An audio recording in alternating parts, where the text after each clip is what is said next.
How's everybody doing? My name is Anthony Brian Logan, and today we got to talk about the DC Capitol car ramming attack, which left the alleged attacker dead and also one police officer dead. Now, there's so much to get through, I'm not really sure where to begin. Let's start from the top. Now, for some reason, just one person, it says a lone wolf, nobody else involved, one person drove their car into an existing barrier on the street and crashed it. I'm talking about he crashed it with so much force, the airbags deployed, and I'll place that picture on the screen before you. So he wrecked his car completely. Now, once he wrecks his car, it stops. He can't go anymore. So he hops out of his car with a knife and charges officers. Now, to back up a little bit, before he charged the officers, apparently one or both of the officers that were injured were somewhere near the barrier. I'm not sure if they were on the outside, if they were sitting on top of it. I'm not really sure. But once he crashed his car into the barrier, two officers got injured and one of them unfortunately died. May they rest in peace. Now, when the guy charged with a knife outside of the car, once he crashed it, he was shot, taken to the hospital where he died as well. Now, there were so many reactions immediately when it happened. First of all, okay, you're at the Capitol, you're in DC, it's a car ramming attack. People thought immediately Trump supporter, insurrectionist, QAnon, and there's all kind of tweets to say the very same thing. And I'll link to a collection of them in the description box below. But that was the initial reaction. Now, I understand this is still DC. Okay, it's still a city regardless. It doesn't really matter where it is. It's a city. And you have regular crime that happens in the city. Maybe this person just wanted to do that. Maybe they had a death wish. Maybe they were drunk. Maybe they were high. I don't know what's going on. But I didn't think right away that it was some kind of QAnon or something like that. Some kind of Capitol thing. Because the Capitol thing was way overblown. I saw an article recently that said most of the people that were there are not even going to get arrested, let alone go to the penitentiary. So, I mean, it was way overblown by the media, but people still believe in the media for some reason. They still believe in it. So when they see something like this that happens, they think Trump supporter, white terrorist, all this and that. I was watching Fox News, and I kind of regret it at this particular point, but I was watching them, and I saw Chris Wallace come on, and he said he talked to somebody high up that used to be in the government or is still there, whatever the case. And then they were saying that, oh, well, the top terror threat comes from domestic. It's like, really? You're going to sit there and tell me that the top terror threat comes from domestic? I don't know a person that has a nuclear bomb in their backyard or a whole Navy, Army, or they can just, kill satellites with their own technology or release a bioweapon, but that's a different story. I don't know anybody that can do that stateside. The biggest terror threat, of course, is always going to be abroad, not domestic. So for that person to say that, and then for Chris Wallace to repeat it was completely and ridiculously irresponsible. But for now, I digress. So they're talking about domestic terror, QAnon, all of this. But then you started to see news come out from the ground in D.C., and they showed the man that was the suspect on the stretcher. And if you want to see that full video, I'll link to it in the box. I probably can't play it right here on the YouTube. It's kind of bloody. Breaking news here. I just found this out after I finished the entire video, but a suspect has been identified as a 25-year-old black male by the name of Noah Green. Originally from Indiana, he had been living in Norfolk, Virginia, my stopping grounds. Now, he was an ardent follower of Louis Farrakhan, Prophet Muhammad, and Nation of Islam. His Facebook page is full of stuff talking about Farrakhan, Islam, and also some trials in his life as of late. So that's all I have for now. If I have any updates, I'll put them in the article in the description box below. Back to the video. So this is not some, white QAnon and political. It does not appear to be political at all. I mean, I saw that guy's car. It was a sedan. I did not see any bumper stickers on it. No flags coming from it, no nothing. It was a pretty nondescript kind of car. It might have even been a rental car. I have no idea. But I didn't see anything that would identify him as a political person. I did not see a MAGA hat. I did not see a hat at all. I didn't see anything on him that would say, I'm a political guy. This is a political situation. To me, it appears like he had a death wish and wanted to go out with a bang. And that's what he did. Now, I don't know who this guy is or what's going on. He could have some mental problems. May he rest in peace, and may the officer rest in peace. And my prayers out to the family of everyone that's involved. But this story is gonna vanish. It's gonna totally vanish from the media. The same way another story vanished from the media. There was a mass shooting that happened in Colorado. Do you remember that?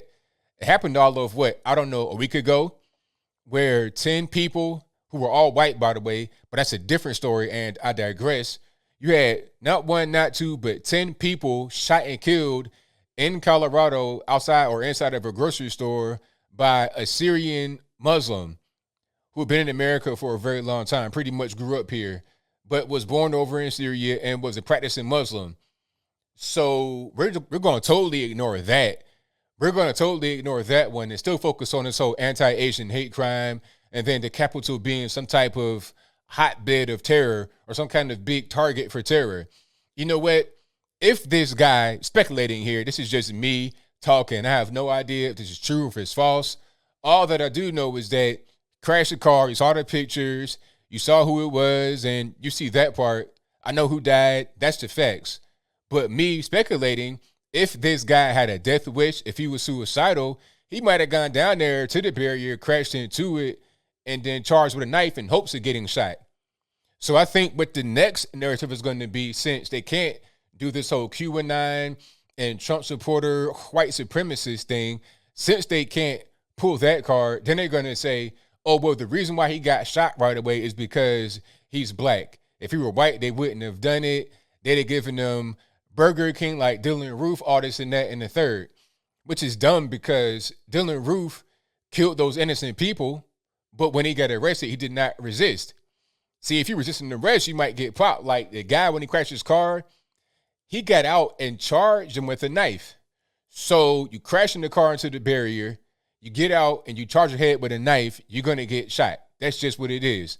Okay, Ashley Babbitt, a white woman, got shot in the whole Capitol thing by police that were there, and she did not appear to be armed at all, and she died. So this guy crashed into the barrier, so you already are aggressive. You're showing aggression and a tendency for violence, and you got out with a knife clearly in your hand and charged the officer.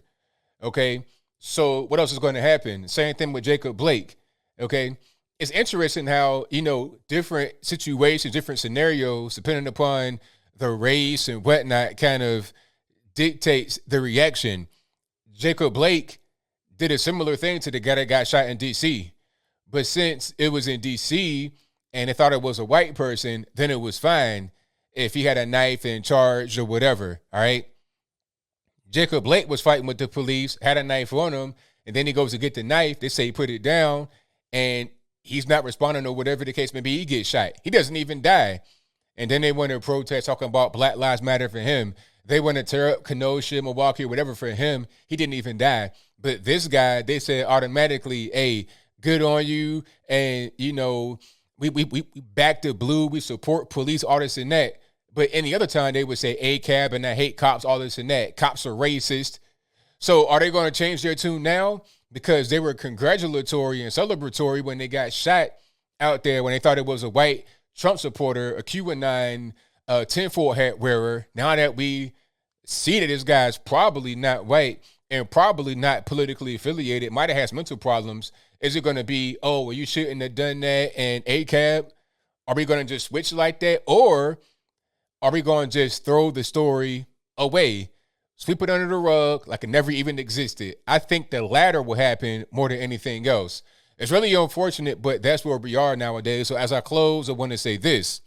Stories like this should let everybody know where we stand politically in this country. All right. A lot of it is just fake. It's phony. As phony as when they had all them troops to come down in DC today, and one particular area that had a barrier, which was not even the same place where the incident happened. It was like a whole different neighborhood from what I'm reading on Twitter. And if I'm wrong, let me know in the comments. But it's phony. You got these politically motivated leaders in the military, leaders in politics that are ordering regular everyday people, the troops and citizens to do things to carry out their particular political narrative. It's gross. All right. Don't use us for your political goals. Speaking about the American people, black people, white people, don't use us for your political goals. All right. Your job is to serve us. And don't use the military for your political goals either. The military's job is to protect us. Simple. Don't abuse or misuse people and institutions. But I think I'll leave that right there for now. And what say you? What's going to be the narrative when this whole thing hits the media in a bigger way? Like tonight, 6 p.m., evening news. Lester Holt, what is he going to say? Is he going to say, oh, well, hey, this was a shooting that was unprovoked and that's it? If you say anything else, you're against the science. Like, what are they really going to say? This is why people don't like the media. We don't like these blue check mafia people on the Twitters, on social media, anywhere. We're done because they keep giving us fake information. I see more from independent people on the ground with their cell phones in terms of reality, in terms of truth on Twitter than I do from the mainstream media, which is backed by millions upon billions of dollars. It's really a shame. It's really a shame, but it is what it is. Mainstream media, television in general, is dying off. It's going away to dodo bird.